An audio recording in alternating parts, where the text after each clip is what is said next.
Well,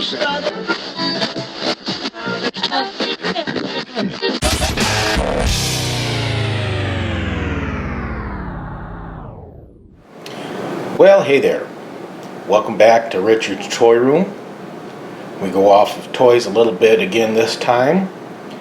This time we have a vintage transistor tabletop radio. It's AM and FM. The brand name is Juliette. And I'll zoom in on that here for you here. Juliette. It's filthy, as you can see, which is why I kind of most of the reason I have this paper down here, because I don't want this dirt all over my counter. Let me see if I can zoom in on this. I'm not sure if you can read it or not, but we will give it an attempt. So if you want to give that a shot, you can pause it if you're interested in any of that. The model number is FR-1217. It's a solid state. I don't know what that TOPP logo in the corner is there. I tried doing a Google search on it and I could not find anything on this at all. So I got it at a flea market this past summer. Didn't pay much anything for it. I just kind of enjoyed bringing things like this back to life. I did plug it in one time. It didn't seem to want to work until I fiddled with the volume control, and then it kind of worked a little bit. Now I don't know if it's off. Okay, so we'll plug it in. Now I'm not sure if it's going to work or not.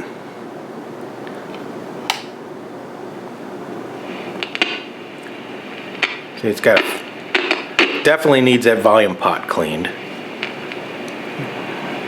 We got it on and let's put it on AM first, see if we can find anything.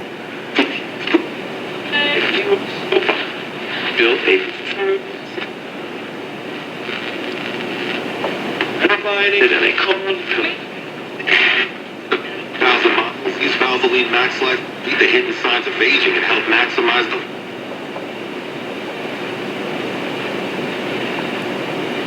Don't seem to.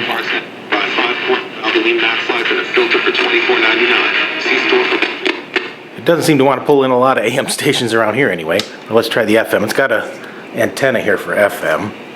So let's see what we can find.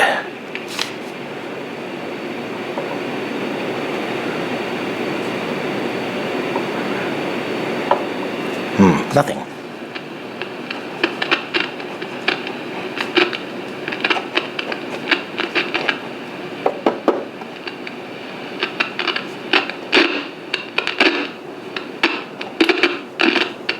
Oops.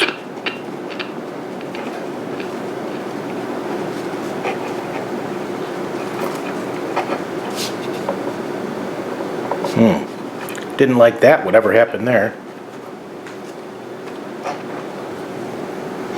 I don't smell anything burning. But I think there's a big problem with this volume switch here. Oh, see, there it goes again. Play with it.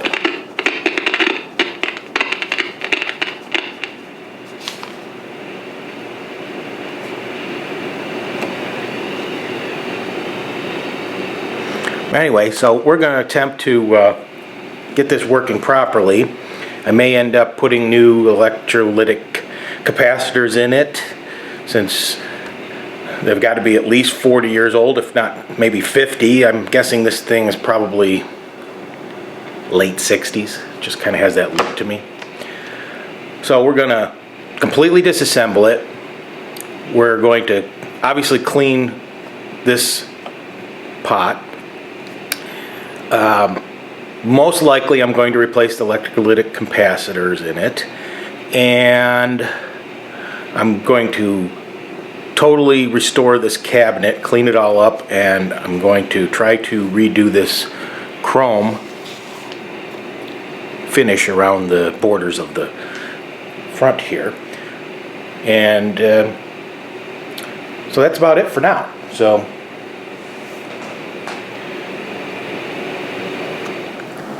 okay, so here's where we're at on this. Basically, it's done. So didn't show any of the disassembly. It's basically 2 screws and the back comes off. There's a screw up here in each corner and then 2 little slots in the bottom. No big deal. And then this bottom plate here with the, I guess we call it a transformer or whatever this is on here. Another 2 screws. It's mostly a weight, I think, to keep the, because the plastic radio is so light, to keep it in place on the wherever you have it, so it's not top heavy and tip over. And then you just got the little speaker up there and the switch. Everything's all connected by wires, by the way, and the on-off volume switch right there, and then up there in the corner is the AM/FM switch. That was the biggest problem. Well, these knobs, you know, traditionally they just pull off. This one wasn't too big of a deal. It was a little tight, but came off. This one was the absolute worst knob that I've ever had to get off of anything in my life. I swore there had to have been a screw underneath that AM/FM decal or whatever is on the center of that knob, because this thing, I was prying. I had 2 screwdrivers underneath it trying to get that thing to pop off the shaft. So bad that I actually cracked both the corners on this side off of the circuit board. I mean, it didn't damage anything, you know, of the circuits, just both corners where the screws mounted. It was so tight on there. I think it may have had some glue on it or something, which it did not need. So finally, I mean, after probably like a half an hour or more of fighting with this thing, I mean, gently, I wasn't like, you know, beating on it with a hammer, it finally came off. You may be able to see like that corner and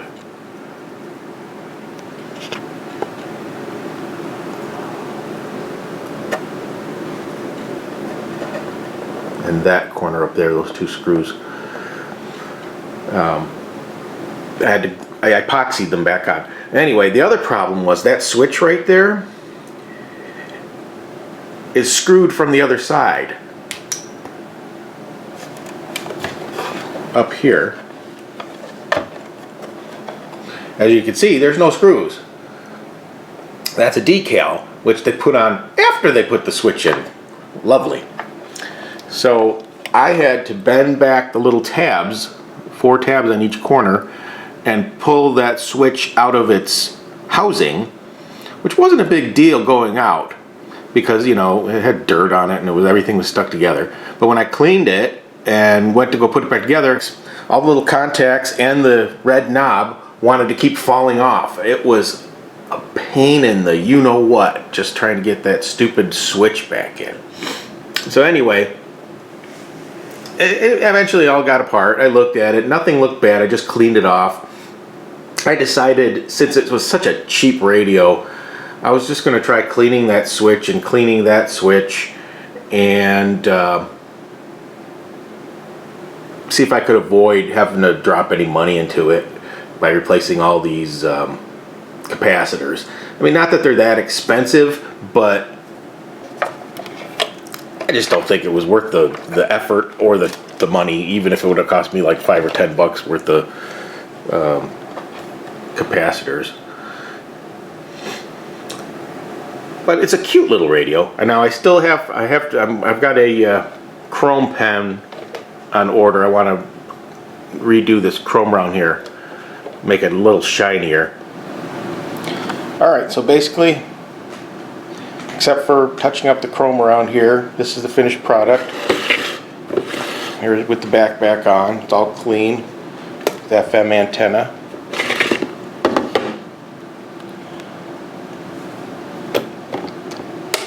On AM. Now I'm not sure if we're going to pick up anything AM. It's not much here to speak of.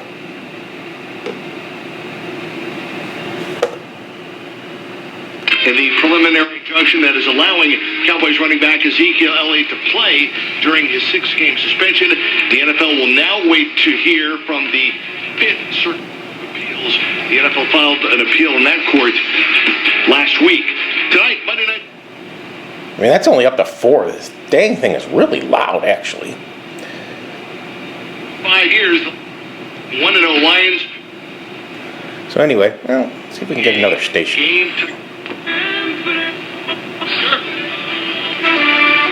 White. Smart radio. Philippine troops have rescued a cat. Alex 7.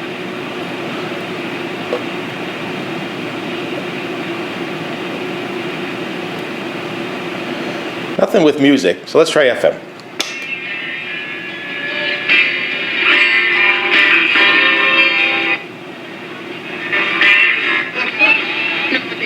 See if we can find the oldies station. It's the proud marquee partner of the IF Radio Music.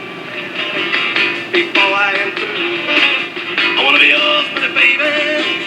Yours and yours alone. I'm here to tell you, honey, that I'm bad to the bone. Bad to the bone.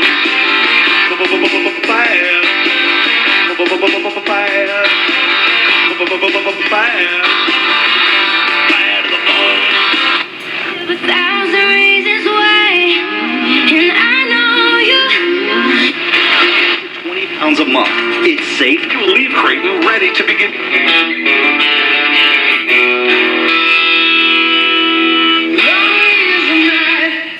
When you find yourself alone. Actually doesn't sound bad for a cheap ass little radio. So there you go. It's the Juliette. Probably late 60s, like I said. Thanks for watching, and I hope you join me again. Okay, I didn't get around to posting this video before I got the chrome pen, so I thought I'd just put a little epilogue on here.